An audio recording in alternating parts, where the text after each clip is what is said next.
जंगल में रात की तारीकी में कोई जानवर शेरनी को छेड़ के चला गया।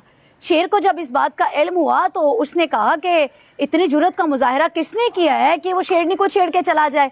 उसने बंदर के हाथ के पैगाम भिजवाया कि जाओ जाके जंगल में ये ऐलान करो कि जिसने इस जुर्रत का मुजाहिरा किया है वो सामने आए। वो सामने आए तो मैं उसे जंगल का बादशाह बना दूंगा, ये ओहदा मैं उसे सौंप दूंगा। अब बंदर की लूंबड़ के साथ नहीं बनती थी। बंदर ने लूंबड़ से जाके कहा कि अगर तुम ये जिम्मेदारी कबूल कर लो ना तो तुम जंगल का बादशाह बन जाओगे। तो उसने कहा ठीक है, मैं जाके ये जिम्मेदारी कबूल करता हूँ और मैं ऐसा ही कह दूंगा जाके।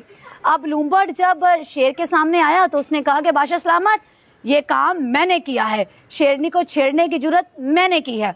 तो बादशाह सलामत ने हुक्म दिया कि इसको दरख्त से बांधा जाए। जब दरख्त से बांधा गया तो बाकी सारे जानवरों को बुलाया और कहा कि हर जानवर इसे 100 जूतियां मारे। अब तमाम जानवर में बारी बारी जो है वो आते गए, 100 छित्तर मारते गए।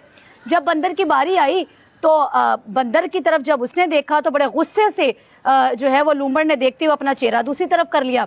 बंदर उससे मुखातिब होकर कहता है कि अब जंगल का बादशाह बनने के बाद हमें मुंह भी नहीं लगा रहे।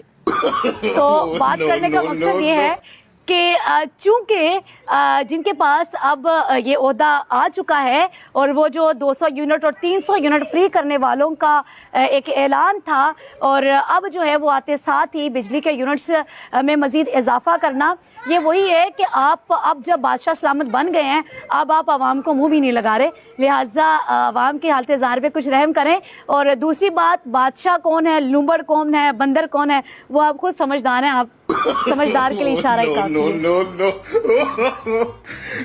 है।